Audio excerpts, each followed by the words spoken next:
On this episode of the Oklahoma Breakdown with Ikard and Lehman, presented by First Fidelity Bank, we jump right into local college football news. OU players got thrown a bone, OU's big recruiting weekend, and Oklahoma State is getting a transfer. In the National College Football Roundup, we discuss the NCAA giving football players an extra year of eligibility. We look at the SEC's new testing protocols and give updates on Notre Dame, North Carolina, and everyone's favorite dumpster fire, Big Ten football. In Football Guys Talkin Basketball, we break down the Thunder's big win over the Rockets and look ahead to Game 4 of that series. We give you our winners and losers of the weekend and discuss the new barcade concept in Oklahoma City in Keepin It Local.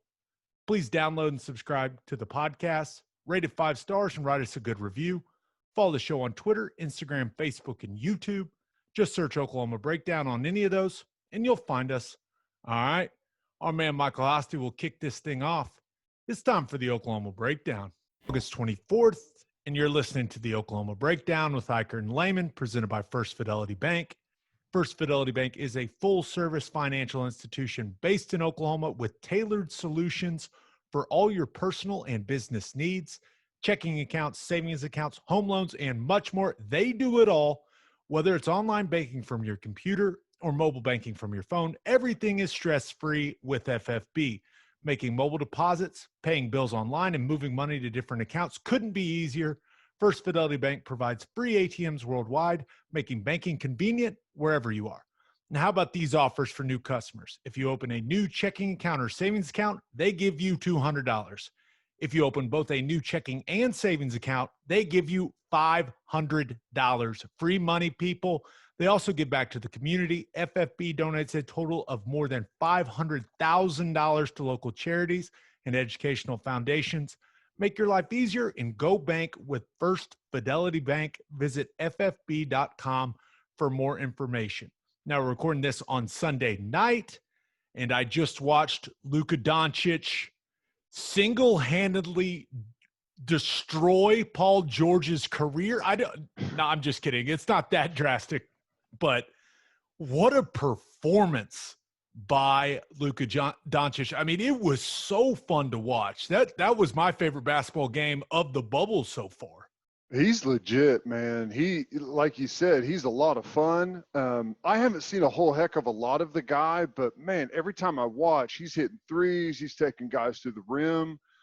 He's a lot of fun. Man, poor Paul George, dude. He's got to become worse of a defender, so he has to stop guarding all those guys. Well, it wasn't even that. Reggie Jackson was the one that actually got the game winner straight in his eye, so I don't think that made any of us Thunder fans. How do you feel about Reggie Jackson? Dead to me? Is that too strong? Because, listen, okay, you can say whatever you want about Durant, many guys that have left, but very few guys just came out and said, yeah, I didn't like Oklahoma City. Like, and that dude came out and said that, and I was like, forget you, man. Like, I don't need, like, yeah, dead to me. That may be too strong, but dead to me. He was a total ass, like, the entire final year that he was in Oklahoma City.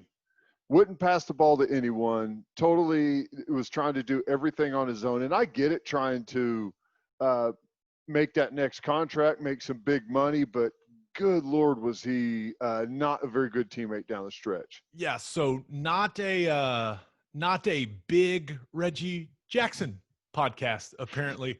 Now, the one thing about the whole Luka Doncic game was they really made a huge deal out of Montrezl Harrell calling him a white boy. Like, they spent like 10 minutes on the broadcast and just kept talking about it with Van Gundy and Mark Jackson. I was like, guys, it's not that big of a deal. Do we really have to devote this entire broadcast the fact that he got called white boy? Guess what? He's white. Who cares? Let's move on. Yeah, I don't understand. Hey, you know what? Part of the problem with, I mean, a lot of people think this. I honestly don't know. Ratings are a weird thing, but a lot of people think that's one of the problems with the ratings with the NBA is there's been way too much of a focus on that type of stuff. But who knows? It just you never made know me with Van Gundy, man, what he's going to get stuck on. it just made me laugh the entire time. They were talking about like, well, how did Montrezl Harrell get fined? I was like, when I was playing AAU basketball, do you have any idea how many times people called me white boy? Like, it never bothered me. Like, it was just funny to me. But Ted, good weekend. I saw you doing backflip. Was it a backflip or a front flip off a diving board? It was a front flip. Yeah, we had a little bit of fun yesterday at the pool. Yeah, it was a good time. It was a good weekend. The weather was beautiful. Back with our typical weekend, man, hanging out at the pool, couple of beverages possibly. So, yeah, it was a good time. Yeah, the weather was awesome this weekend, which makes it was hot, but not too hot. And I felt so good for my brother and sister-in-law. They got to pawn their two kids off to my sister-in-law's parents yesterday, and they just got to relax and hang out at our house the entire day. I felt it had to be so sweet for them. I was excited for them, even though I know they love their children, but it felt good to see them cut loose a little bit. It was fun for me to see. Well, how's the house? It seems like they're going to be here for a while. It seems like, yeah, they're settled in for sure. They're settled in. It always works out that way. It was supposed to be, it seemed like it was supposed to be like a Sunday departure. It's looking more like a Wednesday type situation now, but you know what? It is what it is. I'm essentially numb to my nephew's screaming now, the screaming, the crying. They know it doesn't work on me because every time they fake cry, I go, I am immune to your crying. It doesn't matter. I do not care about your feelings, young children. I don't have to deal with you after this week, so go cry to mommy. They haven't broke anything yet, have they? No big I'm not even going to say it because I don't want to jinx it. But I will say not to my knowledge, but seems like there's still a long way to go. All right, Ted, let's get to the local college football news, and that is brought to you by Will and Wiley Hard Seltzer. Guys, stop acting like you're too manly and just accept it. Hard seltzers are amazing, and there's only one hard seltzer that we drink on this podcast, and that is Will and Wiley Hard Seltzer from Coop Ale Works. It's perfect for any occasion. We drink it by the pool, at the lake, and at the tailgate. It's made in Oklahoma, and it is absolutely delicious. Will and Wiley is customized for the Oklahoma lifestyle. Go find it right now in a store near you, and go follow them on social media at Will and Wiley. If you're drinking some because of us, tag us in your social media posts to let them know. That's starting to happen a lot, by the way. So I feel like we are spreading the message. That's kind of behind the whole video. My neighbor, he listens to the podcast. Their family listens to the podcast, and he's like, hey, it's cool and everything that Will and Wiley sponsors the podcast, but we need them to sponsor your pool. So we've got to continue. So they did one last week. The Lehman family pool brought to you by Will and Wiley Hard Seltzer. But it definitely is a lot of fun. We enjoy it. Yeah. All right. Let's start with OU football, Ted. And seems like the Sooners have been hard at work, right? Ever since they took the little break, they've gotten back to practicing. Looks like they're going hard, and took some time off on Saturday and looked like they ate some Hideaway pizza, which is a good choice. Good choice. Nice. On the game field there in Norman, and watched some NBA basketball on the Jumbotron. And I know a lot of people, when they see something like that, it's like, what are they doing?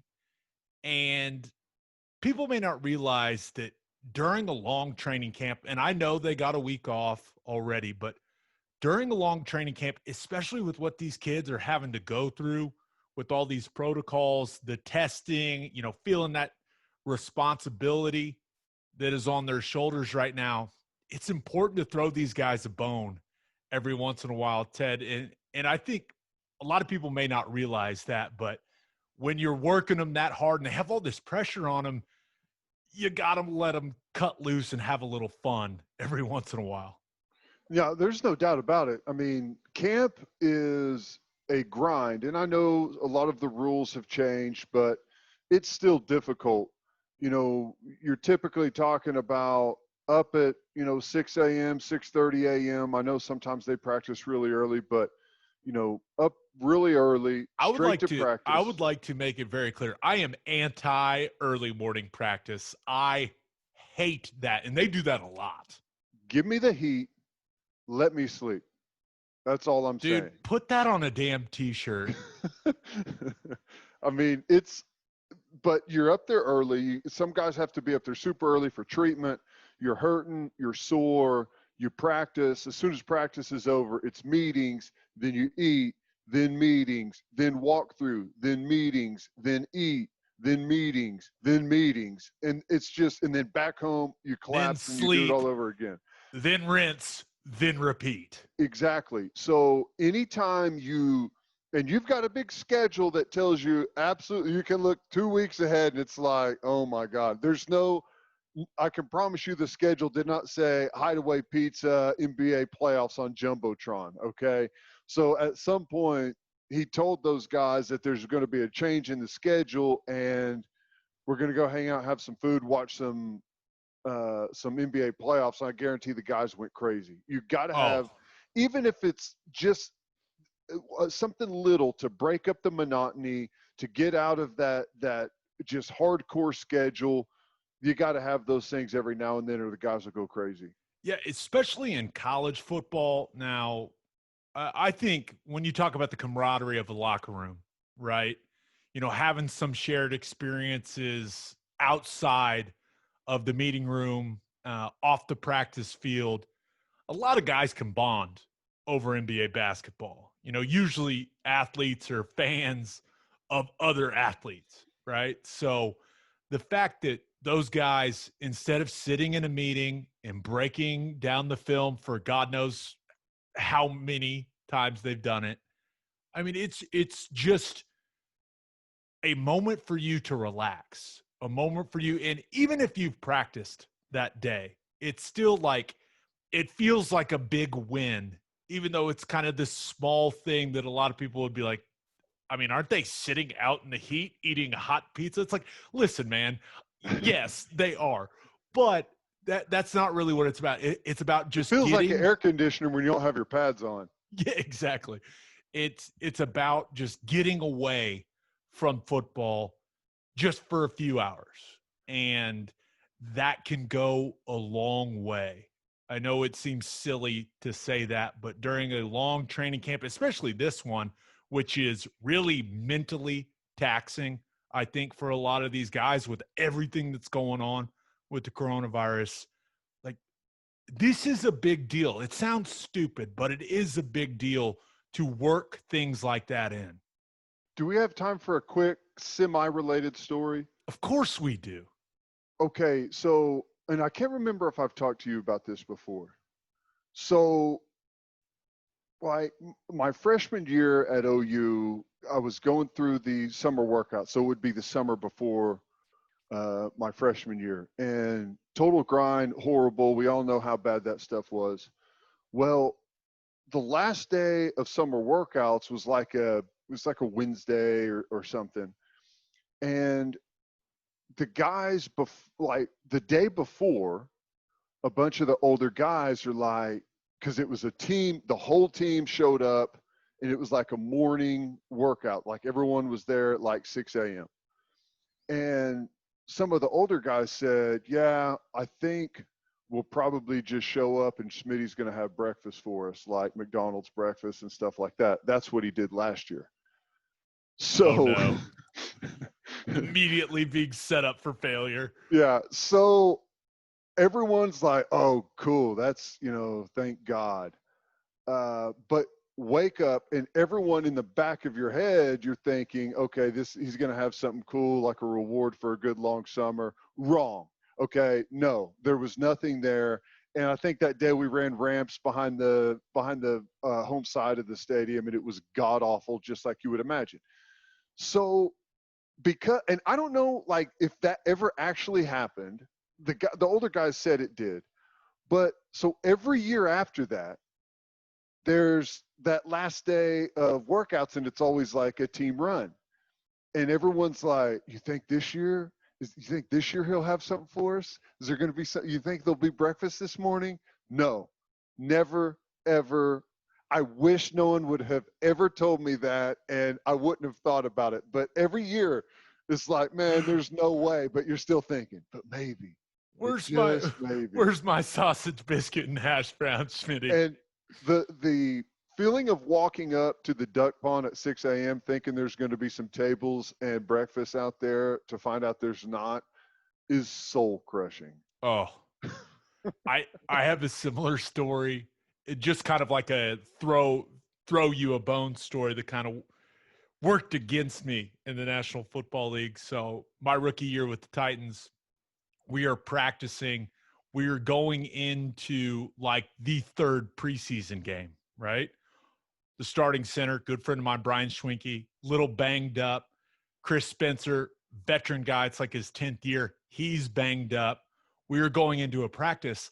I'm essentially the only healthy center. I'm going to get to take every single rep with the first team. And remember, I am an undrafted guy. This is the opportunity of a lifetime in my mind. You went to sleep the night before like, hey, this is the Super Bowl tomorrow. I memorized the fucking script. Like I could tell you every single play. Now sometimes you would audible things, but I could tell you every single play we were about to run to that practice. I knew it. I was about to ball in practice that day. That was going to be the day I made the team, right? Like that's how I had it in my head. We warm up, we go through walkthrough. Ken Wisenhunt blows the whistle and goes, "We're going to the movies." We didn't practice. And everyone is thrilled. Everyone is thrilled, and I am crushed. Oh, my God. I go up to him, I'm like, "We couldn't have done it another day. Come on, man." And he looks at me, and he's like, "Yeah, man, sorry. Yeah, oh, yeah." Like, it obviously hadn't crossed his mind, but it was one of those where, like, everyone was so excited but me. I was like, this is awful. This was my chance. And that week I ended up blowing my knee out, so it didn't matter anyways, really, during the preseason game. That's I can't imagine how horrible that would feel to think like, here we go. This is it. This is going to be my day. I talked to my then girlfriend, now wife, about it. I was like, tomorrow's the day. Here we go, baby. This is how I cement my name on the 53-man roster. Let's go. I'd been practicing really well up to that point. It was my time to shine. First team all day, run the show in the huddle, run the show at the line of scrimmage. False. Did not happen that way. We didn't even practice. We had a practice when I was in Jacksonville. Jack Del Rio was the head coach, and for whatever reason, it was a later evening practice. I think it was supposed to be maybe where you like the simulated game, where you go out and kind of have like a scrimmage and you simulate the game, and it's a pretty hard practice. Do all the substitutions. Yeah. Right. Oh. So, and it was later, and we were supposed to be in the main stadium, and there was a thunderstorm came through. And we had us wait. We sat in the locker room for like an hour and a half, and there was still lightning and everything. He's like, "Well, I guess we won't be able to get it in tonight. You guys go ahead, go home, get some rest, get your feet up, get some good food in you, and we'll see you guys tomorrow." And everyone's like, "Hell yes, man! That's one less practice. We're good." No, added on to the schedule the next day. The next day was supposed to be just a one practice day. No. Went ahead and added her into the schedule there. Of course. That's how it always goes. All right, let's get back on track with the OU news. We heard from some OU players late last week. Creed Humphrey said he never thought about opting out. Of course he didn't. He's a lineman. He also wants to play himself into a no doubt first rounder. So I was not surprised when we heard that from Creed, but heard some interesting things from Charleston Rambo. And he basically said, Ted, that he's ready for the challenge of being the number one receiver. There's no doubt that this guy, he has the speed, right? He's a burner. He can go. Started off really hot last year, really productive, especially in that UCLA game when we made that trip out there to Los Angeles, but kind of just disappeared a little bit in some games last year. Now I know they had CeeDee Lamb as their go-to guy. I am fully aware of that, but I'm just wondering, can Rambo take that next step? Do we think he can be that guy? Because, first of all, I really like the kid. I think he's hilarious, in fact, but he's got the talent. Seems like he's worked on his body a little bit this offseason. I'm excited to see if he can kind of step up and fill that void that CD Lamb left, because someone's got to. Now, I know you want to have wide receivers, all over the field that can make plays, but sometimes in games, you got to have that go-to guy, right? When the game's on the line, you need a big first down, you need a big play late in the football game. You got to have your go-to guy. And I think Charleston Rambo can be that guy. I mean, typically you would say if you want a go-to guy that everyone in the stadium, everyone on the opposing team knows where the ball's going on 3rd and 12 late in the game whenever you've got to convert, you would say typically you'd want that guy to be a bigger, more physical guy that can go fight for those 50-50 balls. But that's not the case in Oklahoma's offense. It has not been. I don't know if it's ever been that way. Now, CD fit the bill, but I mean, you can go down the list. CD also ended up, especially last year, he played bigger than he was. I thought he took a big step last year in playing more physical. Like when you looked at his height and his weight, it wasn't some crazy number, right? But he played bigger than he measured. Well, I mean, just look at the Marquise Brown, Shepard, Ryan Broyles, Mark Clayton. I mean, the list of unbelievable wide receivers at Oklahoma it's as good as any out there, but there's not a whole lot of 6'3", 200-pound wide receivers. They're not mostly many Julio Jones looking dudes. Yeah, and that's been great for success here, and Rambo fits that package. So I think in this offense specifically, I think it favors speed a little bit better, favors route running. They're going to throw 50-50 balls up, but that's not a whole lot of what you see in this offense. So I definitely think Rambo can fill that void. Now, here's the thing. Last year, CeeDee Lamb obviously had a big year, huge year, and Jalen Hurts was a little bit different than what we've seen quarterback-wise. He was a one read, if it's not there, I'm gone quarterback.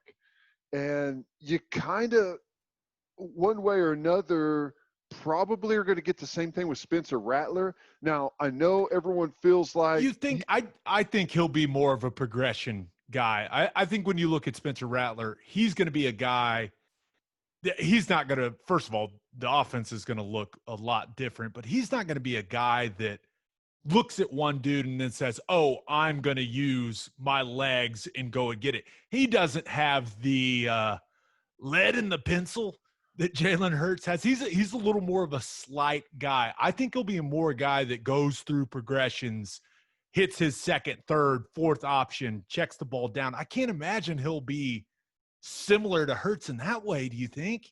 I agree with everything you're saying, but he's a freshman. That's a good point. Yeah. And freshmen panic. If it's not there, he's probably going to be a lot more likely to panic and bail and gets outside of the pocket. Man, Baker was the same way as a freshman at Tech. Now, he didn't have the offensive line there that you have at Oklahoma, but it takes a while for a guy to trust that and to be able to really sit in there and go through your progressions. I agree 100% that that's the mold he's going to be whenever he's at his best. But as a freshman, is that what we're going to see this year? So I don't know. I think that, needless to say, I think someone's going to have a big year at wide receiver. Maybe it's Rambo. But you go back to Kyler Murray and Baker Mayfield's biggest years, just like you were talking about progression-wise, the ball was spread around a ton. And there wasn't a guy that had just huge output like you saw with CeeDee Lamb. Even though CeeDee missed quite a bit of time, he had, some really big games. It's usually spread around more. So I don't know what it's going to be next year. I would tend to lean towards he finds a favorite target, and that kind of depends on play calling and who they call it for. But Rambo's definitely got the skills. But I don't see any reason with the speed he's got. I mean, Rambo can be 1,000-yard guy. Mm-hmm. He can. And just from big dynamic plays. Now, I don't know if he'd be 1,000-yard, like 10 touchdown guy, but I think he's got the talent to be 1,000-yard wide receiver. One interesting thing that Charleston Rambo said this week, though, was he said that Kennedy Brooks was still their brother, even though he opted out. And I thought that, that's probably how the majority of the team feels, if not everyone on that team. Everyone understands Kennedy Brooks making that tough decision. But is it just me? Because I was thinking about it. We had Jason Kersey on a week ago to talk about that. Kennedy Brooks still hasn't said anything publicly. And with it being a full weekend, all these other guys that have opted out have put out, the graphics with the cool stuff, and, thanking the fans, thanking their teammates, thanking the coaches. Like, Kennedy Brooks hasn't put anything like that on Instagram or Twitter. I don't know, Ted, but it just seems weird to me. It's very fishy. A guy of Kennedy Brooks' stature, you would typically see, if he doesn't do it himself, Oklahoma would release a graphic on in their Oklahoma, own. They've got one of the best graphic departments. I mean, their social media team is top notch. Yeah. So I don't know. It's just I don't know a better word other than weird. It's just weird that we haven't seen him put anything out publicly yet. I agree. Now, I don't know if maybe something's still up in the air. I know he hadn't been practicing. I know Rambo verified it by saying, he's still our brother and all that stuff. But I guess nothing is ever official until you kick the first ball off. So maybe it's not official, or maybe we'll learn some more stuff about it, because that is fishy that he hasn't said anything publicly. University hasn't said anything really publicly. I know Rambo's statement's about all we've heard, right? Yeah. I just odd with kind of how. That's a big deal. I mean, whenever one of your top guys is all of a sudden opting out, something that you rarely see. Typically, that Lincoln would address that, and people would talk about it. University would talk about it, but it's been quiet. I don't know what that means. I'm not trying to it's not the typical opt-out situation that we've seen across the country. Right. I'm not trying to start any sort of conspiracy theory or anything like that, but I just find it odd. I find it weird. It's been a full week. Haven't heard anything. I don't know. But this weekend was a big recruiting weekend for Oklahoma football. It looks like the Sooner Summit, organized by Caleb Williams, was a success from what I could tell from some of the pictures that were put on social media. It looked like there was about, 15 guys that are either committed to Oklahoma or they are targets that they're going after. It looked like they did some things in Norman, some things in Oklahoma City, and got on the game field, got on the practice field. Hey, just a reminder, the game field is open to the public, so nothing fishy there. I'm sure that OU didn't break any rules. I know from firsthand experience, Oklahoma's compliance department, very robust and very thorough. So I'm sure that no rules were broken. But it was a great reminder in my mind, Ted, that an elite quarterback can be so pivotal in a recruiting class. And I don't know that I expected the quarterback to organize essentially an unofficial visit weekend for all the guys, but I mean, that kid is going all in. I mean, Caleb Williams, hats off to that kid. That's pretty damn impressive. Yeah, pretty shocking that Hunter Wall, back in my recruiting class, didn't put together a big summit. What the hell, Hunter? For all of the recruits. But, man, I think it's awesome. And because of the dead period, we've seen throughout this pandemic, starting way back in March and April, that Oklahoma had to get creative. And whenever all of that stuff has happened, Oklahoma's really been leading the charge or right there with everyone else and finding cool, unique ways to stay engaged with all those guys. We saw the virtual visit stuff going on, and now all of a sudden you've got a quarterback that hosts a Sooner Summit, and it's just really cool stuff. You've got to figure out a way to stay new, stay fresh, and it helps a lot whenever one of the top recruits that you've had recently does something like this and gets that many guys to show up and be involved.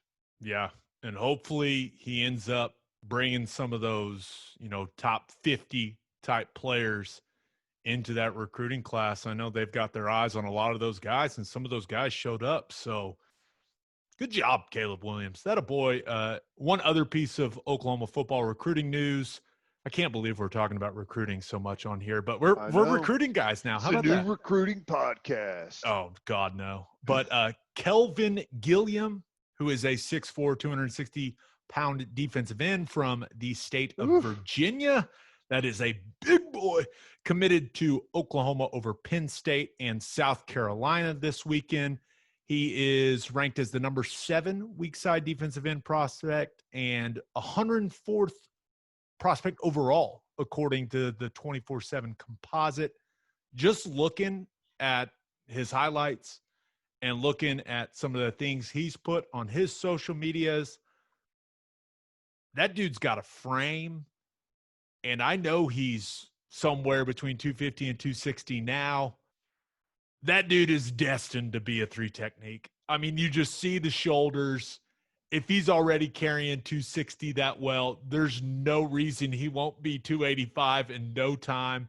And just a quick twitch guy that, once again, Grinch and Calvin Thibodeau, they are all about versatile defensive linemen, right? Guys that can play on the edge, but can kick inside in certain packages. Now, Gilliam looks a little raw on tape, but one really encouraging thing about him, he plays hard. And that's kind of a theme we're starting to see with the guys that they're recruiting on the defensive side of the football now is, yes, length, size, but also guys that they're not going to have to coach effort with. And that's important because you can teach them technique, but it's kind of hard to teach a guy to play hard. So I liked what I saw, and it seemed like a bunch of people were fired up about Kelvin Gilliam becoming an OU commit.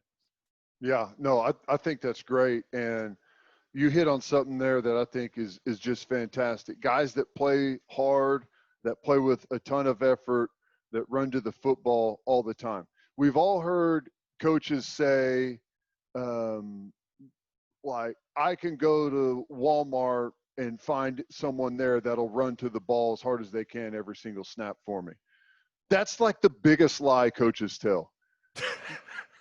That is like the most difficult thing to do in all of football. It seems simple. Whenever the ball is snapped, you go as hard as you can until the whistle blows. That would be easy if practice was 3 reps, but it's not. It goes on and on and on and on and on. It's the same thing in the game. And you get a habit of shutting down a little early. If I take a 1 second rest on a sprint here, I'm going to save all this energy for the next one and the next one and the next one. You have to train how to eliminate that thought from the way that you play. And it's brutally hard. You have to be in unbelievable condition. And very, very rarely do you come across guys that have that in their brain that they're never going to slow down. They're going to go as fast as they can every time they step on the field. Yeah, and the Gilliam kid's announcement, it was like a WWE promo. It was kind of awesome. I was like, look at this kid go. You like it? Come to Oklahoma, brother. I was just like, okay, this kid will fit in nicely.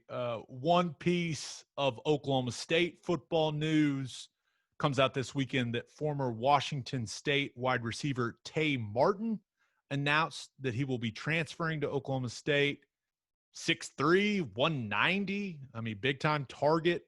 Been pretty productive there at Washington State. His career stats, 143 catches, 1,615 yards, 18 touchdowns. So, I mean, pretty productive guy. Now, he's not a grad transfer, So it's a little interesting, but I think Oklahoma State feels pretty good about his chances of getting a waiver to be eligible immediately because, well, I don't know if you guys have heard this, but the Pac-12, they canceled football this fall.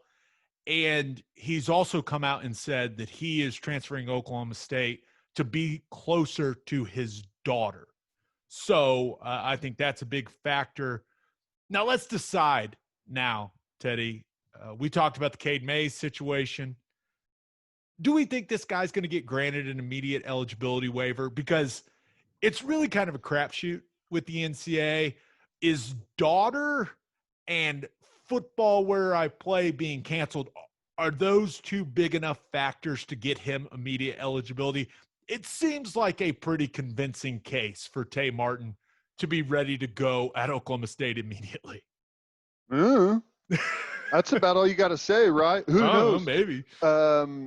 Step right up and spin the waiver wheel and see what it lands on. Who knows what's going to happen? I would say yes, he's going to get his waiver, but it wouldn't surprise me if he didn't. I mean, I honestly think it's a matter of whose desk it lands on a given day. I really do. And if you go up and fight it tooth and nail, you'll probably be able to get it. But, I mean, if the Pac-12 is not playing and you've got any reason in the world to transfer somewhere, you would think that you'd be granted the waiver. But here's the other thing. Maybe they don't want a huge rush of people doing it, so they shut it down and don't give the immediate eligibility. I don't know. My gut tells me, yes, he's going to get it. They seem like they're being more and more loose with giving away the immediate eligibility waiver, but I really don't know the correct formula, and I don't know that anyone does. Yeah, but you can never have too much talent at wide receiver, especially It'll be hard to get on. I mean, they've got a good receiver core. Yeah, there's no doubt. And it sounds like, well, once again, you're hoping Tylan Wallace is getting back to form, right? Coming off the knee. But it sounds like they've had a couple guys opposite of Tylan Wallace, those outside wide receivers that have missed a couple practices, been banged up a little bit. So, hey, you can never have too much talent. And you can tell a wide receiver pretty quickly what to do. Right. It's not the most complex position. So we'll see what happens. We'll see what happens with Tay Martin there in Stillwater. I usually say with transfers, we'll just wait and see if he ever steps on the field because I always feel like there's probably a reason why the guy's transferring and why he's, not very productive where he's at, but he's got decent numbers. Here's the thing, though. Washington State is going to be way different without Mike Leach there. So, and the way that he runs his quarterbacks and throws the football, I can't look at this transfer and say, and look at it and say, I don't think it's going to turn out or turn into anything.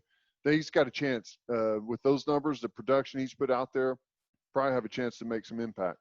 Yeah, we'll see. Once again, we'll see. All right, let's move on to the National College Football Roundup, and that is brought to you by Insurica. Do you own a business? If you do, you need Insurica in your life. Insurica is one of the country's largest insurance brokers with 30 offices throughout Oklahoma, Texas, and the Southwest. Insurica is able to customize programs by accessing the latest information from many insurance carriers. They compare and contrast coverage offerings and pricing in order to design a cost-effective, comprehensive program to meet your business's specific needs. Insurica's clients become best-in-class businesses by working with Insurica's team of advisors to manage risk. Purchasing insurance is only one way to protect your business. Best-in-class businesses win by avoiding a loss in the first place. If your business partners with Insurica, you'll save huge amounts of money and take back control of your total cost of risk. I'm an Insurica client, and you should be too. If your business wants to be best in class, connect with Insurica at insurica.com. That's INSURICA.com. All right, Teddy, it is finally official. The NCAA Division I Board of Directors voted to give all student athletes in fall sports an additional year of eligibility. which clearly includes all of the college football players. So college football players can participate in games in the fall or even in the spring if that happens, which it won't. And it doesn't count as a year of eligibility. A lot of players had been worried about losing this season when it came to their eligibility. Now, I think there seems to be some confusion about how exactly this is going to work. So I'm going to try to clear it up for people. The seniors get an extra year, and they won't count towards scholarship limits if they come back next year. Okay, so you're going to have some super seniors, right? That seems simple enough. Now, underclassmen, it's a little different. Underclassmen will get a waiver that they can use to extend their eligibility, but after next year, those players will count against scholarship and roster limits. So good luck to whoever has to keep track of that. But the interesting thing about all of this is just because they have an extra year of eligibility doesn't mean the school has to provide them their scholarship. Schools can choose whether or not to keep providing financial aid to these kids if they want to come back for an extra year. Last time I checked, we talk about it all the time, schools aren't exactly in the best financial situations. Football scholarships, especially at a place like what? Stanford, Northwestern. I mean, some of these schools, those are not cheap scholarships. So this could get a little ugly, maybe even a little embarrassing for some guys when they go, hey, yeah, I want to come back. And the school goes, that's great, man. We don't want you back. Sorry. I mean, this just seems like a total mess. Oh, it's going to be a shit show for sure. There's no doubt. I'm still shocked. I don't understand why they would give an extra year of eligibility to a guy that plays an entire season. I mean, explain that to me. They don't want to get sued. I don't know. That's the only answer I have, right? Is there was some group of lawyers that went, hey, with some kids playing and some kids not, let's just make a blanket rule and let's avoid all of the lawsuits. Like that's my only thought. Honestly, when I saw it, I was like, well, yeah, that makes sense, I guess, for the guys that aren't playing. But I mean, the Big 12 and the SEC and the ACC, like, they look determined to play. Yeah. So I don't know, man. I don't know. It's going to be a hilarious disaster, but I do feel good for the kids. Like, hey, you get an extra year of college. That's kind of awesome. I would understand if you played 6 games, the season got canceled, you get a year of eligibility back. I understand that. I would understand if you played the regular season, couldn't play the Big 12 championship game. I would understand that. I would even understand if you played the regular season, played the Big 12 championship, played the first round of the playoffs, and then couldn't play the national championship. I would understand that. But I don't understand how you could play an entire full season, win a national championship, hold the trophy up there on the platform in the confetti, and it not even count as a year of eligibility. I just don't get that. I mean, hey, what were we saying earlier? But hey, it's, I guess with how weird this year has been. And remember, we saw this in the spring, right? Mm-hmm. And we saw schools come out and say, hey, we don't have the money to bring all you guys back. Like, we saw schools come out and say, we can't bring you guys back on scholarship. We're sorry.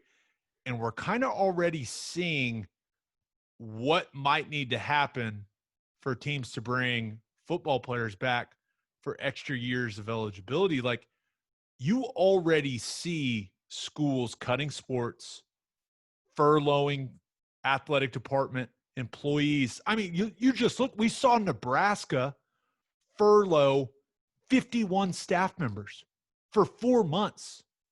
I mean, they announced that this weekend, and they also said that all their other athletic department staffers are going to take a 10% cut the rest of the year. So, like, that was before this even got announced. So I know that everyone's going to get the ability to have an extra year of eligibility, but the effects that this could have when it comes to the finances for school, and then what happens to the high school kids, right? With these underclassmen that will count against scholarship limits and roster sizes down the line, like, what does that do to the kids that are coming out from high school that year that are trying to get into college football programs?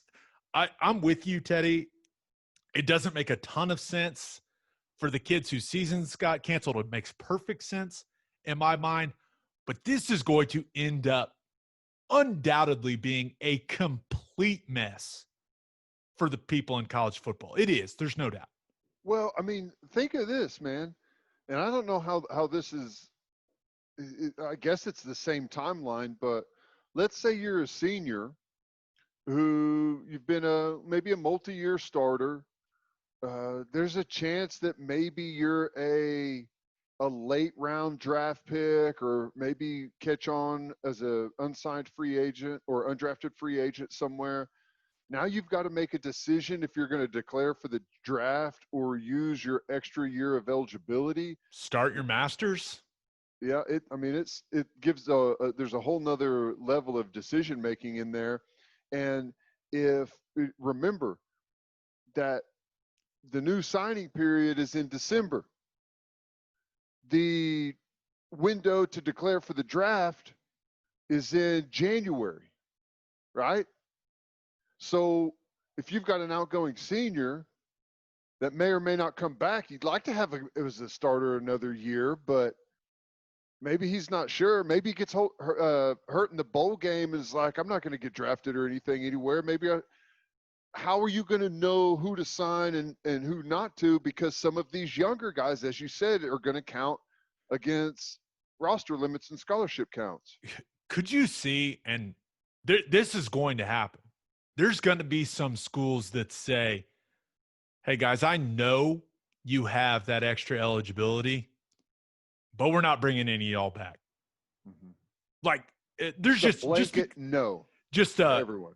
I mean, because what kind of look is it going to be if a coaching staff goes, we want you. Sorry, man. Yeah, you really don't make the cut. We want you. And that's not going to be a good look. Like, even if it makes perfect sense, like they want a couple guys that have been starting for a while that maybe could use another year to put things on tape. Like, I just don't know if, and listen, college football is cutthroat. There's no doubt about it. But some coaches are going to be like, yeah, we're just not going to deal with that.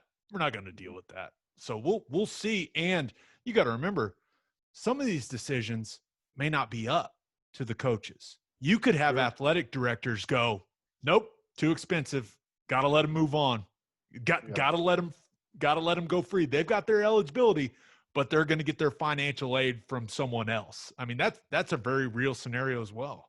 Yeah. And, there's other stuff there's a lot of guys that get hurt and don't get medical red shirts and end up missing big chunks of a season and still don't get a medical. So if you've got this in your back pocket for a guy and you can pull that out if you don't get a medical, that would help too. So right. I don't know. Really good point. It's gonna be interesting to see how all this stuff shakes out, dude. I'm telling you, like, the next year or 2 years in college football is going to be the Wild West with all this stuff happening. The name, image, and likeness stuff coming online.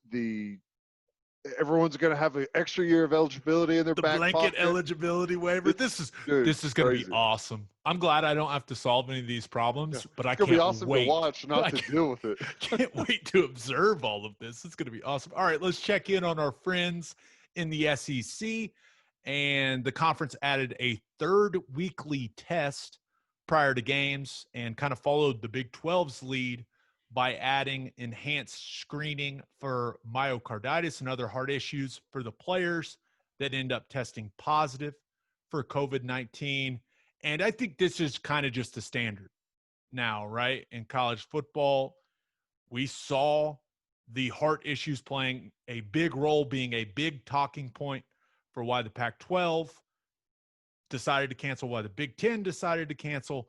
I think the SEC fully intends on playing their entire season, and they added these heart protocols because they said, you know what, this can cover our ass the most. And once again, they do care about the kids, but this seems like it's just going to be standard for anyone that's playing football this fall.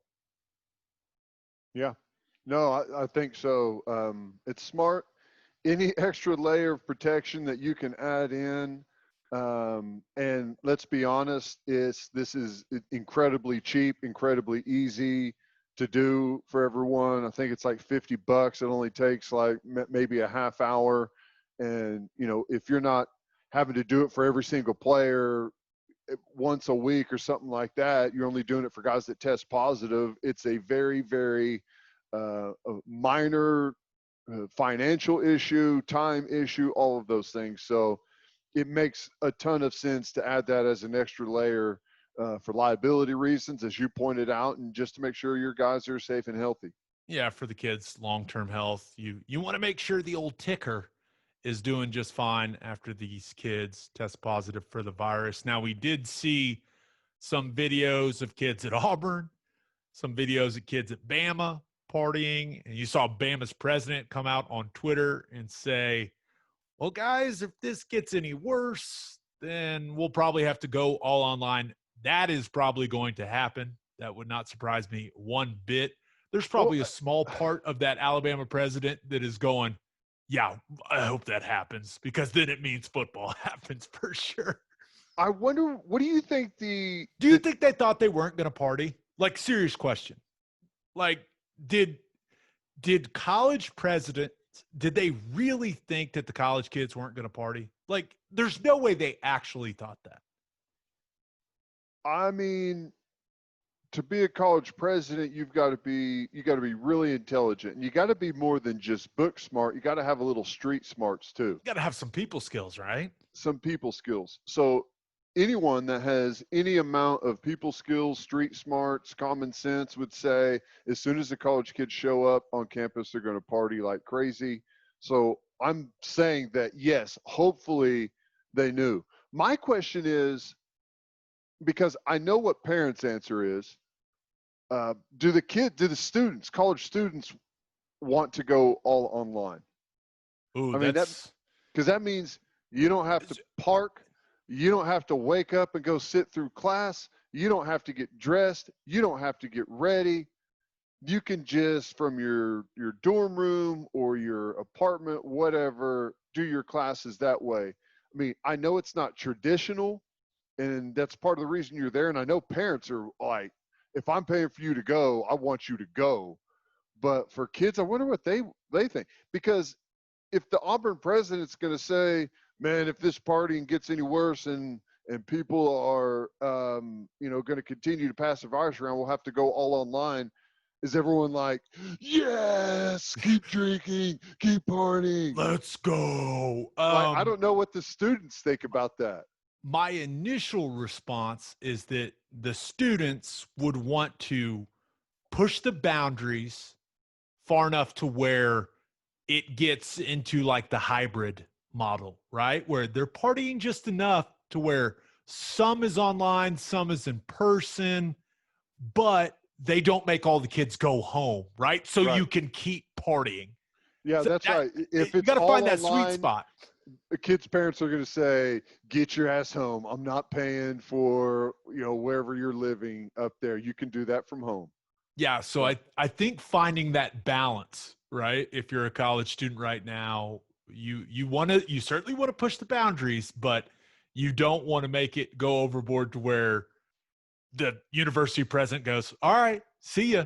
We're kicking you all out of student housing. bye. Like that, you would be like, I didn't see that coming. I don't think that's really what I wanted. Now, Vanderbilt paused practice after some players tested positive. I'm sure those guys aren't having any fun in Nashville at all. That's a boring town. No one has a good time in Nashville. I'm sure it'll be fine. It'll be fine. Yeah. I'm curious to see what happens when Oklahoma has some guys test positive, because it's coming. Right. If it hasn't happened already while they're practicing, I would say that it has. But whenever it does, what are they going to do? That's the $1 million question, right? Because like, what's the threshold of when you shut it down? Right. Is it 5 guys? Is it 10? Is it 2? Who knows what that threshold is? Well, with how aggressive Oklahoma did, it really wouldn't be, and this sounds bad, once again, the coronavirus is bad. Don't want any of these kids to get it, but it seems like the thing that could cause Oklahoma to shut down would be the contact tracing stuff, right? Because they've been pretty intense about that. And I know they got all the guys wearing masks in practice, and kudos to those guys for policing each other about all that stuff. But that is where I think it could get interesting when you start saying, okay, well, this guy tested positive. Who did he hit last practice? Like that is where you could see a small number all of a sudden turn into a big number. Speaking of that, let's check in on our friends in the ACC and an update on North Carolina and Notre Dame. Just a reminder, they paused activities last week, even though North Carolina went all virtual for undergraduates. How about this? Their football team will still be allowed to remain in university housing, and they will resume practice on Monday. Now, when I saw this, I was not surprised because the ACC is going to play football. They have every intention of playing football. But then I had an idea, Ted, and I think you will love this idea.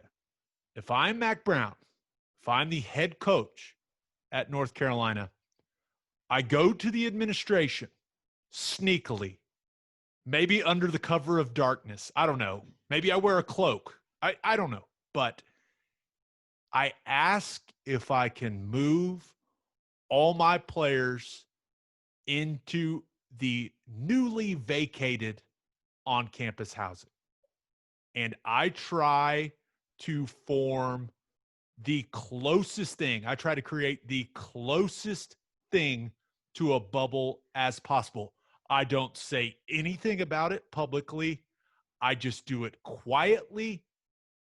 Don't tell a soul. Tell the kids, don't even tell your parents. Don't tell anyone. And I make a true athletic dorm like back in the day. That's what I would do. I mean, that's really what I would do if I was Mac Brown. They're telling these kids to leave, but some other athletes and the football players can stay. I tell all my upperclassmen that may be living off campus, I say, guys, come on, come get in the bubble. I don't trust you. Come get in this bubble, and we will all be in this together. Yeah, I mean, that's interesting. It may be illegal, but once again, I'm not a lawyer. I don't know that the NCAA during this year would say, how dare you try and keep your guys in a bubble from getting the coronavirus? You know, like, we're going to hit you with some type of sanctions. I don't think that would happen. But it does create an interesting issue as far as, like, do you get a scholarship check for, like, it would have to be totally free because those people would still have to pay for their houses and apartments off campus that they've got. Just have the athletic department just buy out the leases. I mean, here's the other thing. Some places I think University of Texas, I think their guys live on campus the whole time they're there. So some places already have that kind of, as far as, I don't know what North Carolina's is like, but some places don't allow the football players to live off of campus at all. So that is, if they could pull off a bubble, I know they would. I know they absolutely would. But that's funny, man, that everyone's going to be gone except for the football team because everything else has been canceled. Yeah, there's a couple other athletes I think they're letting stick around. They're still holding on hope, right? But yeah, I think we all understand what this is about, right? There's no mysteries anymore. I mean, football makes money, and that's why football needs to be played. Like, we don't have to sugarcoat that.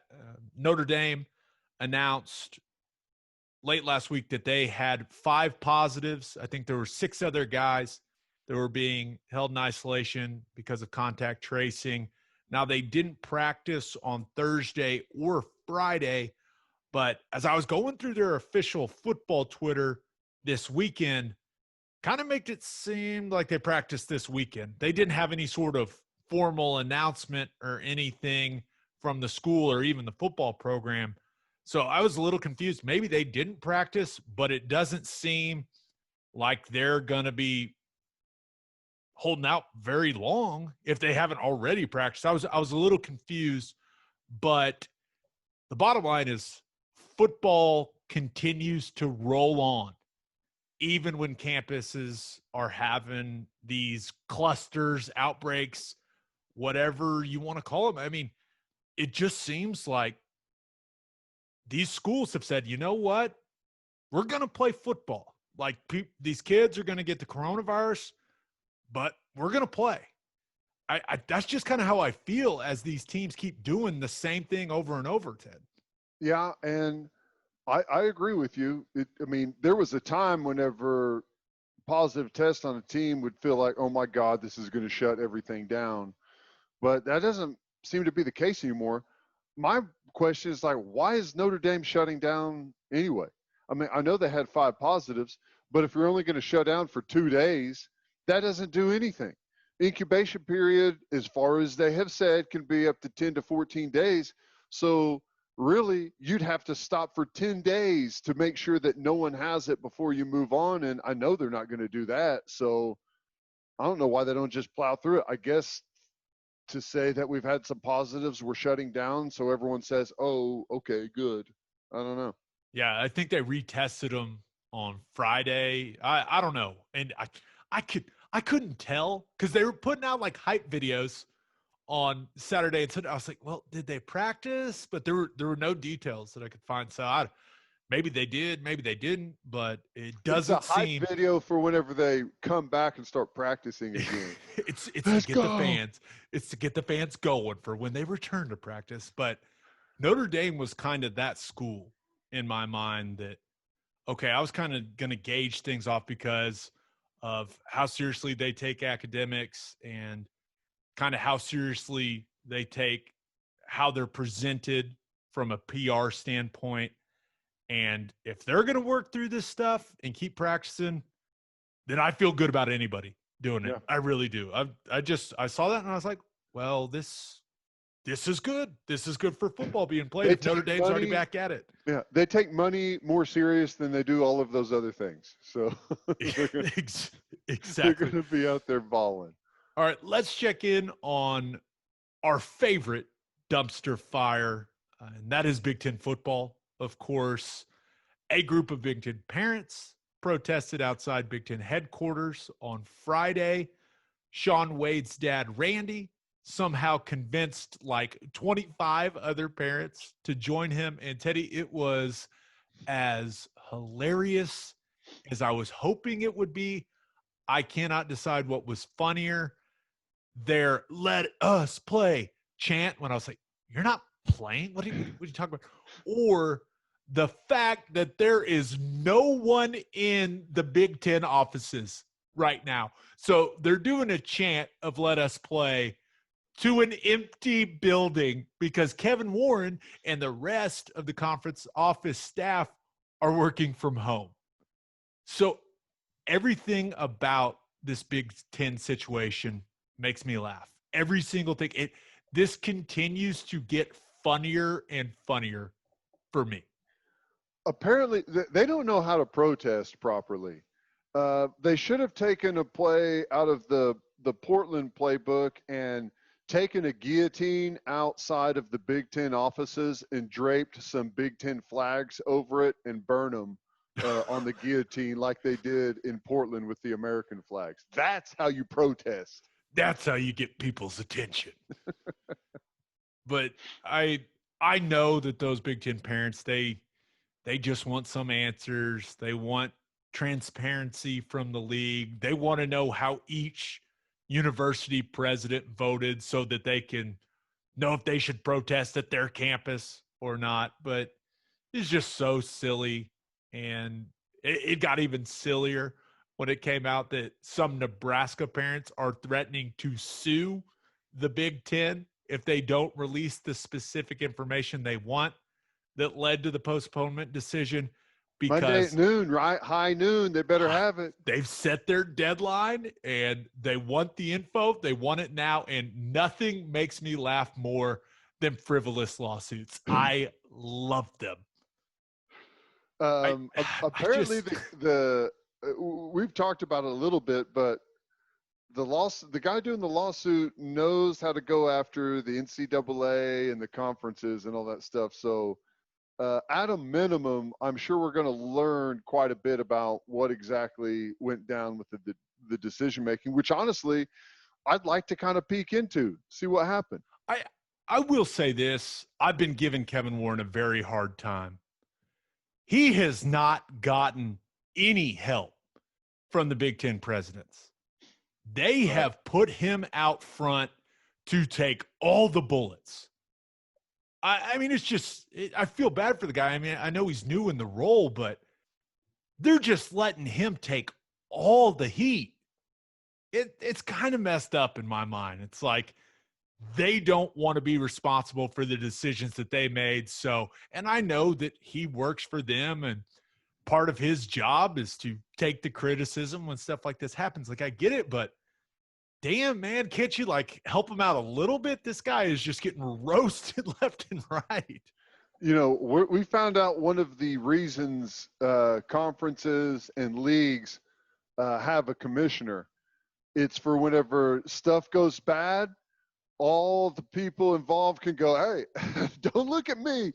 That's the commissioner. You need to go talk to the commissioner. I know I was in the room and I voted and he works for us and everything, but you go talk to him. He's the commissioner.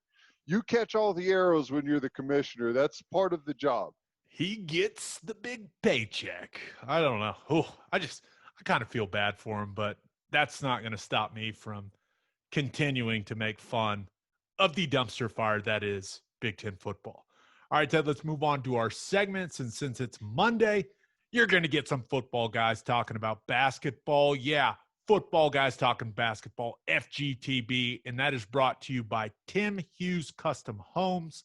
Are you looking to build your dream home? If so, Tim Hughes is the man you're looking for. Tim Hughes Custom Homes is a one-stop shop for all your home building needs. He can find you a lot. He can find you an architect. He'll find you financing. And of course, he can build your dream home exactly the way you want it. Sounds too good to be true. Well, Tim found my wife and me a lot. He found us an architect and built our new home. Tim and his team were so easy to work with.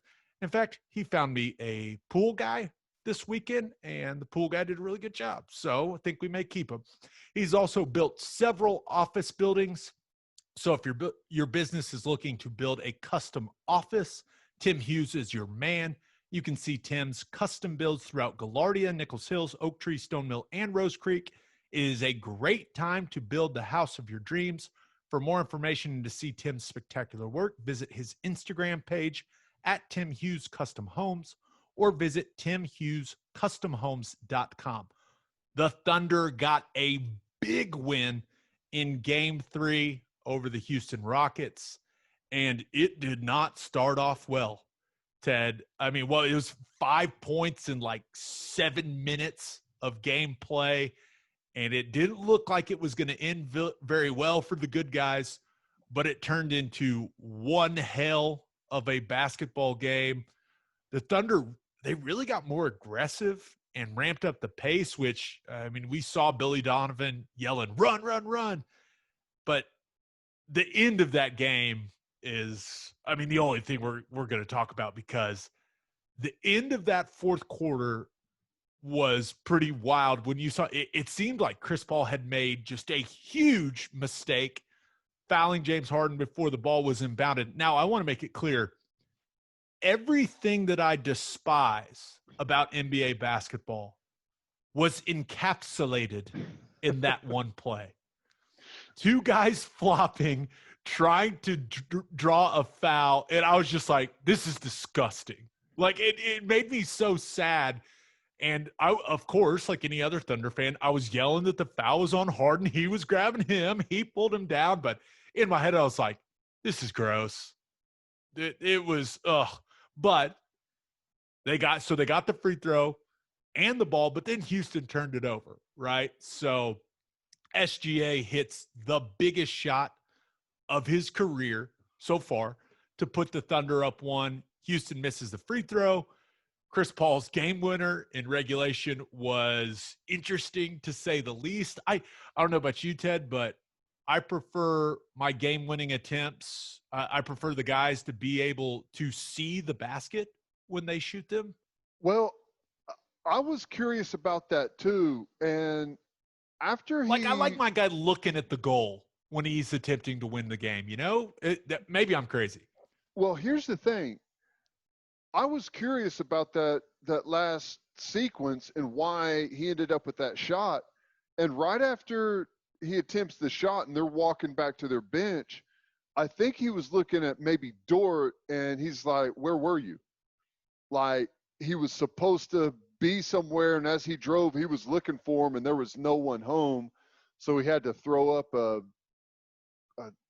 behind the back layup. But maybe that's him just trying to blame it on someone else. I don't know. It was just weird. It was not the best look at the end of the game. Yeah, but then they get into overtime. Dort fouls Harden out early in OT, and the Thunder dominated from that moment on. CP3, despite the weird game-winning attempt in regulation, hits a couple of beautiful threes. Quick. Extremely difficult shots. It really steps up in that overtime. And he hit that one. He threw it, and Austin Rivers whatever, dude. Yeah, fine. That's one where you just shrug. You go, okay, nice shot, man. But it wasn't always pretty from the Thunder in Game 3. But it was, when you look at the stats, it was a balanced attack. You got big games from Schroeder, CP3, and Shea, which seems like what they're going to have to do to make this, a really competitive series. But it was a big-time win. It was a game where I think it showed you a lot about the Thunder, because it was not going well. They could have kind of packed it in and said, you know what? This team's better than us. They've got our number. They're hitting all kinds of shots. James Harden, he's the best player on the floor. They could have just packed it in. I think that game almost reached that point, and I thought they showed a lot of character. I did, and I know I sound like a homer when I say that, but they battled their asses off, and that was a big-time win. Once again, the most clutch team in the league, right, when you look at it statistically. But that was a fun basketball game to watch. It really was. It was. It was great. I feel like maybe Schroeder's starting to get over some of the rust after being away, because he hadn't seemed like himself. The daddy recently. rust. Yeah, hadn't really seemed like himself, but had a big game. That's what they're going to have. It's going to take that, man. And you never want to say that something is a must win if you're not literally fighting off elimination, but you felt like if they didn't get that one, they weren't going to have a chance. Yeah, you don't go down 3-0 to the Rockets, because all it takes is them one game where they're just hot from three and it's over quick. You know what I mean? Still, even in Game 4, it's like every game after giving up the first two, every game now, like the seesaw battle is over.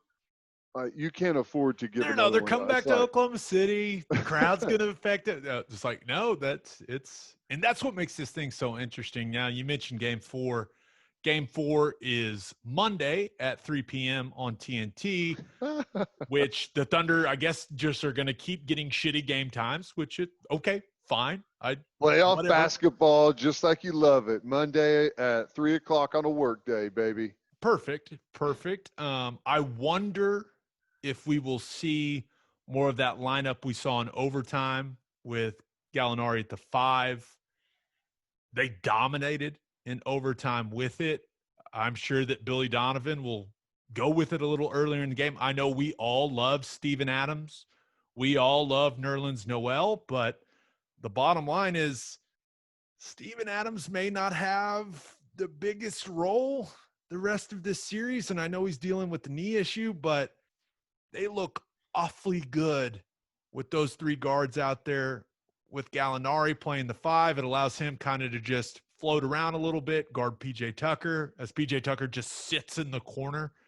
So I'm curious. And then I do wonder for Lou Dort, who, first of all, I think Doris Burke is a big Lou Dort guy. She was so complimentary of Dort, and for good reason. You talk about that's got to be the biggest bargain in the NBA, right? You got an undrafted guy playing at that level. Gordon James Harden, I mean, making the plays he made in that fourth quarter in that overtime, like, it's unbelievable what the Thunder have gotten with what they're paying him.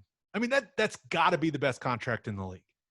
Oh, there's no doubt about it. I mean, we even talked about it whenever he re-upped. It was like, wait a second, what is that the most they could give him? It's like, geez, I mean, that's about all you can ask for a guy that's a heavy rotational guy that, heck, you could, play him as many minutes as you want. And price per minute is way down from what you're paying Chris Paul at $40+ million a year. Yep, that's definitely one way to look at it. But I will say, and I'm hoping that I'm right, I think Dort had a bit of an aha moment in overtime when he realized that he just doesn't have to shoot the wide open 3, that he can put his head down and take it to the rack. And Houston does not have a rim protector. Mm-hmm. And they also don't have very many guys that want to step in front of that guy. Nope. So I'm wondering, and once again, I feel bad for him because they're leading him wide open. They're giving him the Robertson treatment now, which he was shooting the 3 so well before he hurt his knee and missed those couple games. Like, what happened to his confidence? Okay, that's probably a different discussion, but he did some really good things in overtime. He put his head down, got to the rim, and he also started cutting a little more and got an easy basket that way. So I wonder if we'll see that translate to game 4 a little more, him not settling for that perimeter jump shot and saying, you know what? I'm a big, strong dude. I'm going to take it to the rack, and let's see if these guys want to stop me. Well, that's what we talked about before the series ever even started, is making Harden work on the defensive side. He wants to sit there and hang out next to the paint and halfway close out on an open 3-pointer. That's what he wants to do. Exactly. He doesn't want Dort to put the shoulder down, put the ball on the floor, and take him to the rack over and over and over. He'll get in foul trouble. It takes a toll physically. So, yeah, I mean, I'm all for that. Yeah, so we'll see. Maybe the mentality changes. What's the Westbrook? I haven't heard anything as of Sunday night at 9:15 p.m., but I can't imagine he's ready to go. The latest report on it is like, oh, yeah, he had started shooting some jump shots in practice. So I think Houston wants to wait as long as possible with him. I think that they think they can win this series without him. And it's up to the Thunder to kind of force him to come back.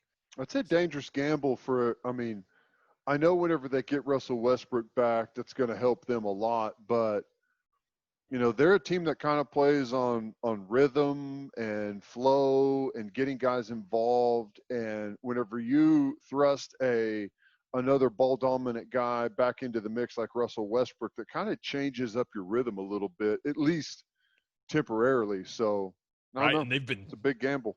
We saw him shoot, 55 or 56 threes in game 2. Game 3, they shot 50 more.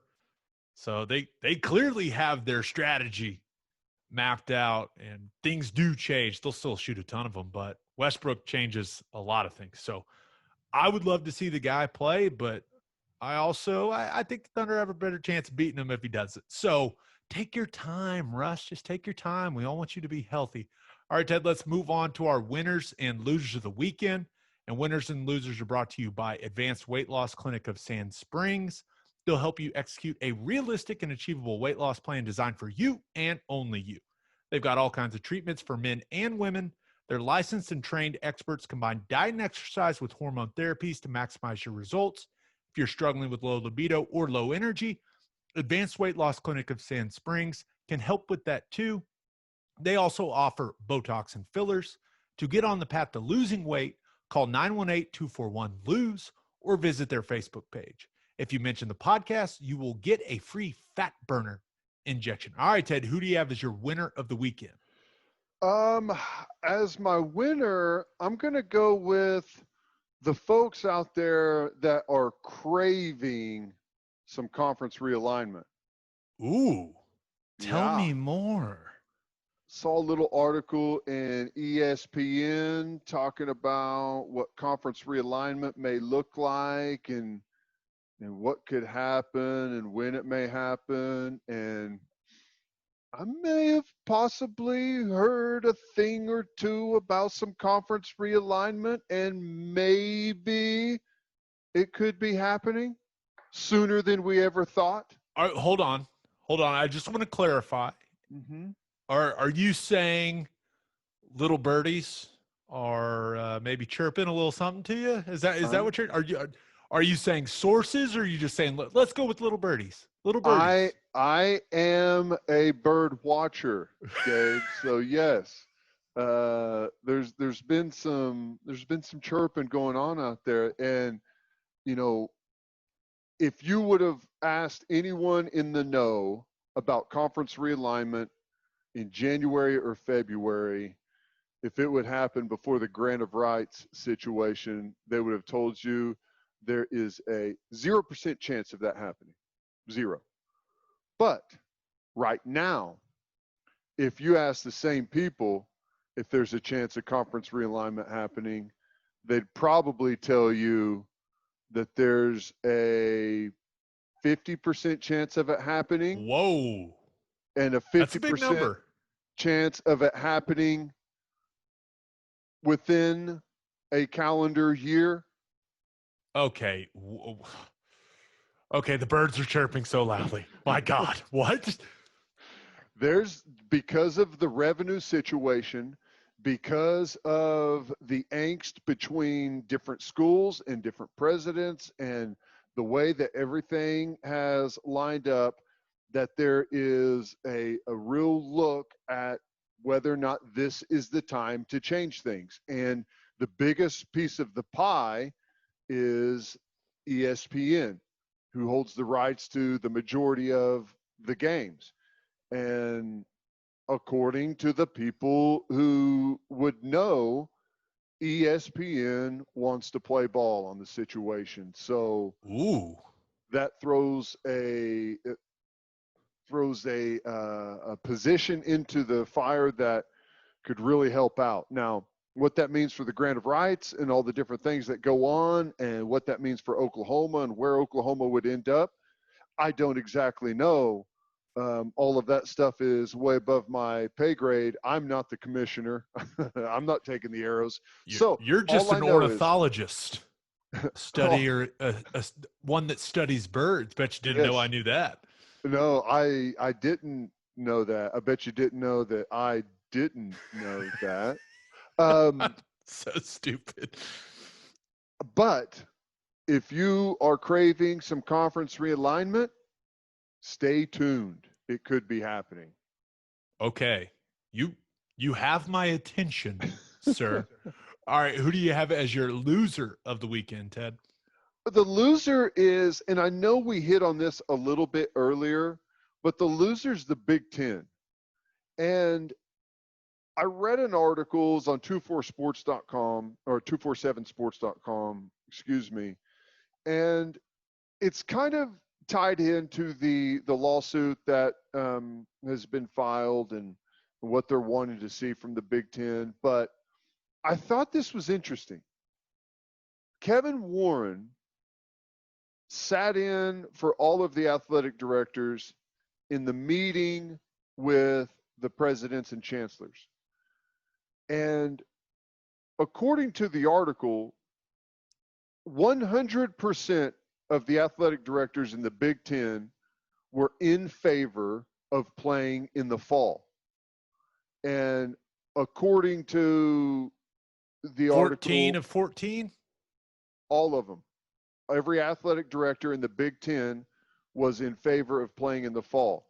Now, Warren is the one who sat in on the meeting with the presidents and chancellors. None of the athletic directors were actually in that meeting, so they weren't able to discuss exactly what went on and lay their positions out. But apparently Kevin Warren, who all along, according to some of the athletic directors who were questioned for this article, has been pushing and pushing and pushing for a spring season, would rather do it in the spring. So just listen to this article. The athletic directors don't feel like their position was really felt in that room with the presidents and chancellors of the Big Ten. So you're telling me that we should just go ahead and put a little more lighter fluid on that Big Ten dumpster fire? That's what it looks like. I mean, Okay. I don't know exactly how the whole thing went down, but I know there's some of the athletic directors out there are upset that they didn't have a chance to be in the room whenever the decision was going down and at least voice their opinion on the matter and why they felt that way. Yeah, that would make sense. I mean, 14 out of 14 said they wanted fall football, and then, yeah, that's not a good look. Especially probably a good time to remind everyone that Kevin Warren has a son that is going to play college football this fall. Yeah. In the SEC. I know. It's crazy. What if we find out it was 7-7 and the deciding vote was Kevin Warren in favor of moving it to the spring for the Then I think Kevin Warren's going to be looking for a new job really soon. That's what I think. All right, Ted, my winner of the weekend, I had a couple options. I could have gone with Luka Doncic with what he did to the Clippers.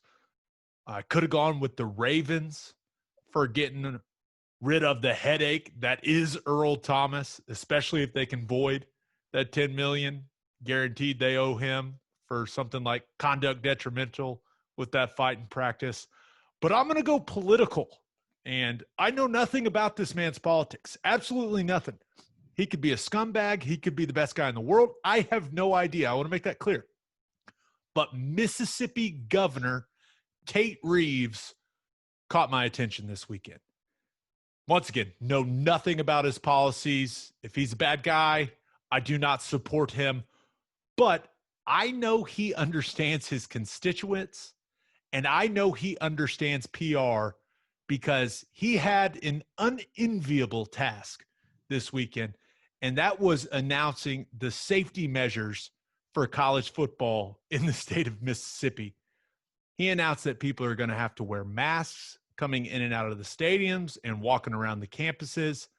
But then he dropped this absolute fire tweet, quote, "I know this will not be popular, but there will be no game day social gatherings around stadiums, rallies, parties, tailgates. It's no fun, but it's what allows the athletes to play. I'd still rather be in the SEC with no tailgates than the Pac-12 or Big Ten with no football." End tweet. That is, first of all, hilarious, extremely well done.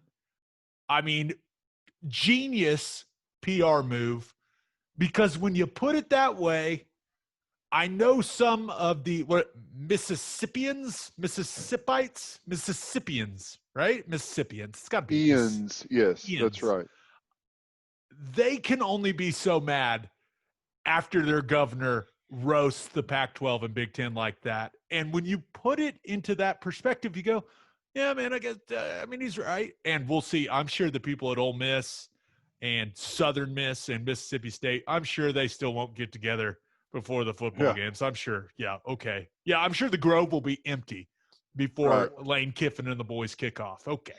If you're gonna release a statement that's got a bunch of things in there that people don't want to hear, hammering the Big Ten and the Pac-12 is the spoonful of sugar that helps the medicine go down, isn't it? See, that's what I'm saying. It was brilliant. I was like, wow, that guy made me laugh while saying there's not going to be any tailgating in Mississippi.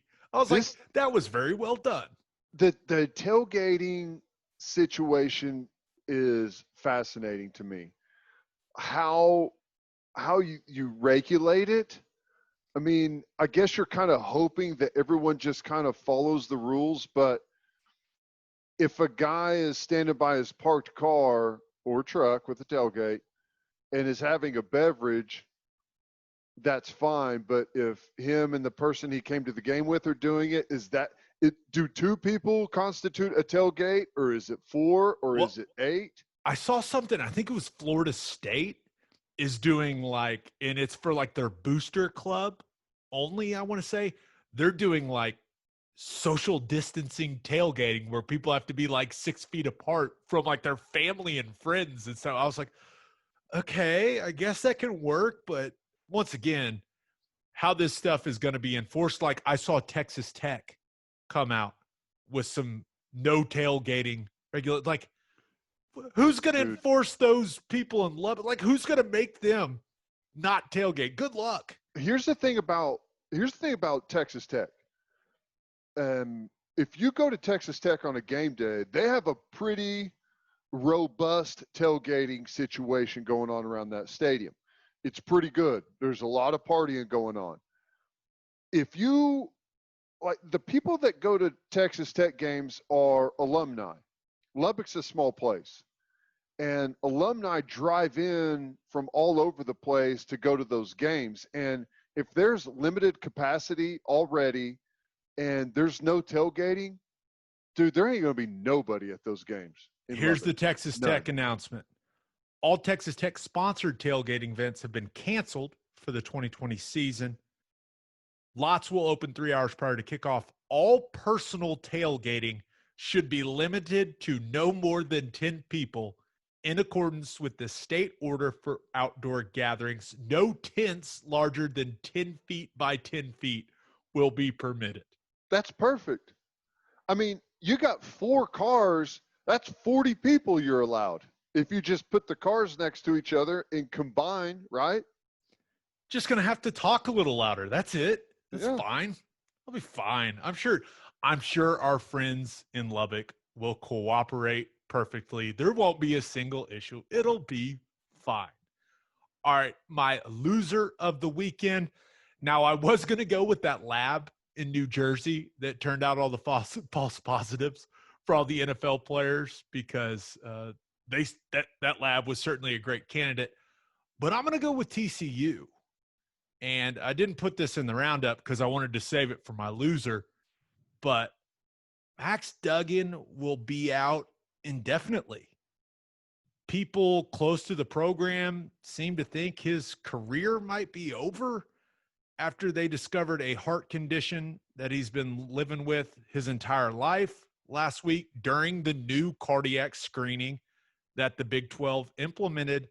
Now, he tweeted out that he's had the necessary procedure and is on the road to recovery, but I don't know where that road to recovery leads for Max Duggan. And he kind of had an up and down freshman year last year, but they were expecting big things. I mean, obviously I'm hoping for the best for him just for his life, but this is not good for Gary Patterson and the TCU Horned Frogs. I mean, he started the last 10 games for them last year. They're expecting him to have a huge season, did some really impressive things with his legs last year. And when you look at their roster, they had some guys leave that would have been transferred out. Yeah. That would have been good options, but the other quarterbacks are Matthew Downing, who's a transfer from Georgia, and Stefan or Stephon, Stefhon, Stephon Brown. I would go with Stephon until someone changed that for me. Steph Curry has ruined everything for everyone. Right. But Mr. Brown was the number one dual threat JUCO quarterback in the last recruiting class. So maybe he's got something to him. I think he was an Independence Community College guy. So we'll see what they do, but I can't imagine if he just had some sort of heart procedure. I mean, the guy just had heart surgery. How quickly can he bounce back from that? I mean, and then if you're TCU, can you accept the liability, right? We talk about liability all the time. This guy's got some heart condition. You don't want to watch him die on the field. I hate to bring that stuff up because it is a scary part of football, but we've seen those things happen. It's not like those things don't happen every once in a while. So, I mean, this is some tough news for TCU, but I'm just hoping for the best for Max Duggan. That's scary, man. It is. It's scary. And emotionally for him, it's got to be crazy because, number one, you're gearing up to play a football season as starting quarterback in a Power 5 football team. And then all of a sudden they're telling you, no, you're not. I mean, that alone is tough. But then the next thing is you've got some type of serious condition with your heart, and we've found it, and we think we can fix it. And hopefully that keeps you from dying out on the field. So that's got to be like, okay, there's the good news. How much do you really love the game, Max? Right. So, I mean, to weigh those two things and have crushing news. Well, imagine being his parents, right? I know. Crushing news in one hand and in the other, something that may extend your life or save your life. And, you know, it's crazy. And you know what is amazing to me with some of the stuff that we've seen guys in summer workouts collapsing and dying and this, they found this in a, like I said, $50 EKG. I'm shocked that more teams don't do this whenever their guys first arrive on campus. They need to. They need to. This needs to become, and I know that they're doing this stuff because of kind of the unknown long-term effects with COVID-19 on the heart. Like, I understand that, but this needs to become standard practice, right? And I know some schools do it, right? You get your first physical, EKG, echocardiogram. I don't think many probably do an MRI of your heart, but it needs to become standard. I mean, with all and I know it's not all about money, but with all the money that all these people make off these kids, let's check their tickers before they go out on the field, right? It's not that expensive. This needs to become standard. The NCAA needs to make this standard when these kids arrive. They just need to. It needs to be a new rule. Needs to be. Yeah. No, I agree. Whenever I played in the UFL, a startup professional football league, it's kind of like the XFL.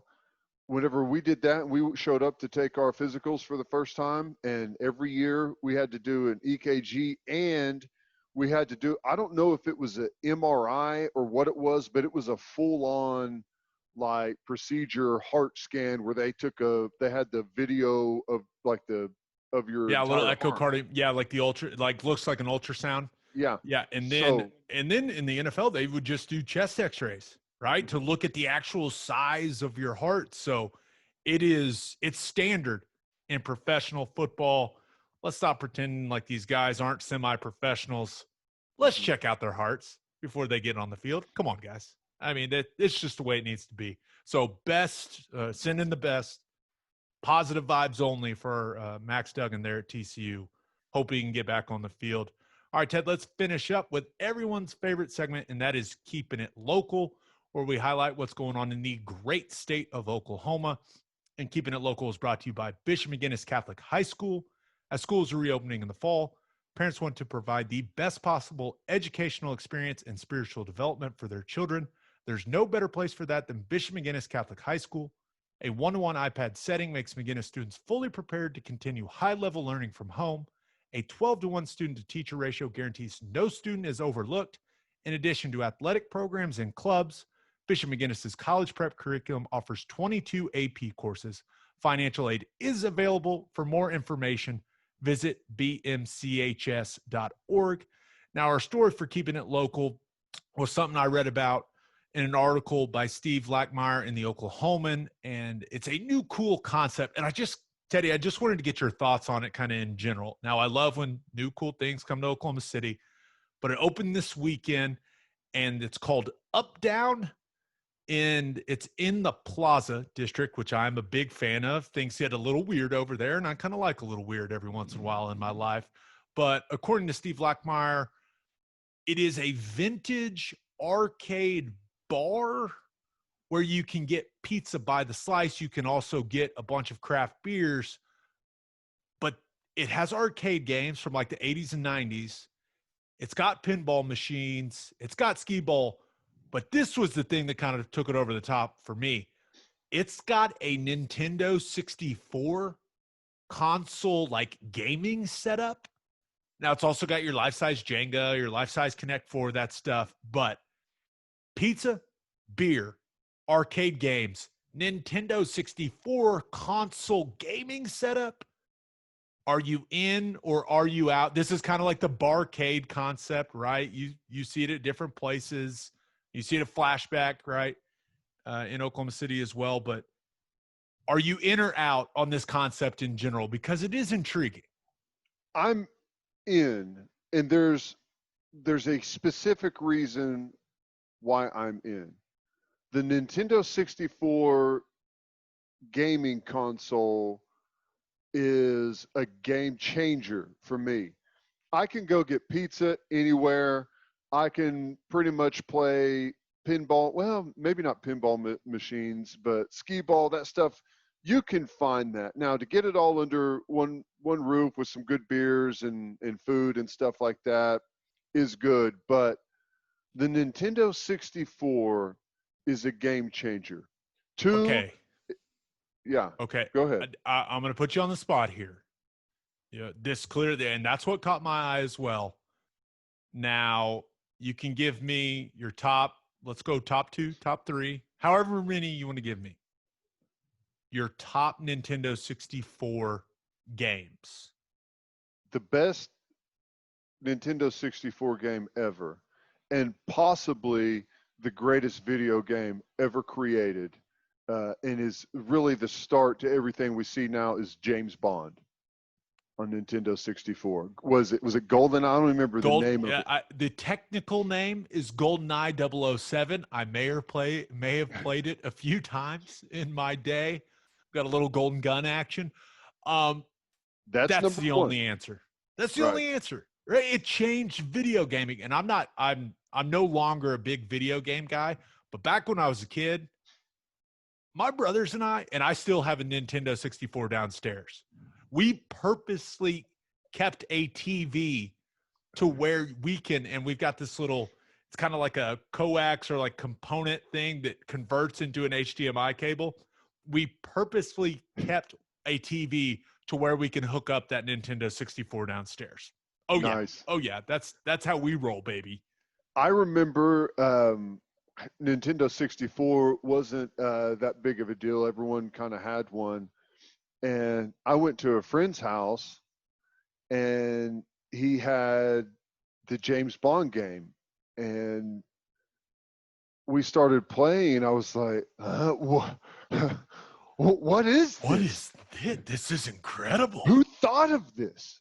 You telling me we can all, it wasn't online, but you could play with 4 people. and you each had your tiny little square on your 27-inch TV back in the day, but it was still Were so you a cool. screen looker? You gotta Of be. course. I mean, Yeah. if you want to win, like people are like, you're cheating. Oh, shut up. Now, my second favorite game, this is so random, but it's Fight Kings. It was a boxing What? game. Okay, and it had like all the boxers, like the greatest boxers of all time, and just the gameplay, the format on it was great. And I used to like Nintendo 64. It was old whenever. God, I'm trying to think. Like when I was in college, it was like PlayStation 2 or maybe even 3 was already out. So Nintendo 64 was really old, but Dan Cody and I used to play that game. Like anytime we had a break, we'd run up to the dorms and get a quick match in. And he got so pissed. Evander Holyfield, Whoa. Dan Cody got mad? No way. Yeah. His Evander Holyfield's special move was a headbutt. And so anytime, and I got really good to where I could time it up. Anytime Dan would come in for a punch, I'd throw the headbutt on him, and he would get infuriated. We had some close to physical confrontations over that game throughout my freshman year. It was great. And third is Tecmo Super Bowl, or was that just Super Nintendo? I don't think. Yeah, that one. Yeah, you're going a little too old school there, old man. Sorry, you're talking to a guy that was on all. I've been on every Nintendo console that they've had, so they all run together. You're telling me that Mario Kart is not in your top 3 Nintendo 64 games? See, that's what I'm saying is I play Mario truly Kart. Baffling. I play Mario Kart with my son in there on the whatever the new one's called. So I don't tie Mario Kart to Nintendo 64. But you're telling me on that version it's the best? Because the one he's got now is awesome. Yeah, but it's the nostalgia factor. Well, the original. And it takes me back to like playing it in college, like with my buddies, where obviously it turns into a drinking game. Of course it does. Like just Mario like every Kart good video game. Fantastic. And if you want to assign that to the Nintendo 64, then I will say absolutely it's a top 3. Most random game that I liked on Nintendo 64 was a game called, I think it was called Wave Runner. It was like you're on jet skis. It's so stupid. Nice. But I just really enjoyed it. I really did. All right. Some old games some of them are cool. And I've gone back and played some of my old favorites. Star Fox was awesome. Star Fox. You never played Star Fox? Fox, do a barrel roll. Nothing? Not ringing a bell at all? What? I'm just saying that I've gone back and played some of my old favorites, and it just doesn't have the same feeling anymore. They're not as fun as I remembered them being. Now video games are like real life. I mean, the graphics are unbelievable. Did you ever play any original Nintendo games? Yeah, well, I had 2 older brothers, so I mean, we were. I remember playing Atari at my grandma's house, like the original. Way back in the day. So, yeah, we had the tank game and the Pong. That's about all you had. I was so good at it. But yeah, I remember, what was it? Super NES. Like I remember we had, I mean, it was 3 boys. So we had every video game system. We ended up having the Sega Dreamcast. We had the GameCube. We had them. Just reminds me of that Malibu Most Wanted where he's like, I said I got Gamecast. But that's so stupid. But yeah, no, we had them all, and it's great. I got to get back into my gaming ways. I know. So the new PlayStation's out, right? PlayStation 5. I have no idea, but yes, I'll agree. Yes, it's out. I need to get it. My son's, he just turned 6, and he's pretty decent on the sticks, dude. He's pretty good. You can go to college for free. I know. I've seen that. It's pretty sweet. That's just could be a free way, could be a free ride, but we'll see if colleges will, if their budgets will bounce back by then with all the guys getting that blanket waiver for eligibility. Yeah, We'll see. Things could change. All right. Episode 36 in the books, Ted. We'll have a new podcast that'll drop Thursday morning. Just a reminder, you can hear Teddy from 2 to 6 on Sports Talk 1400. You can hear me on SiriusXM Big 12 Radio, channel 375. Hope you all have a great week. Until next time, we appreciate y'all for listening. And do what you always do, Oklahoma.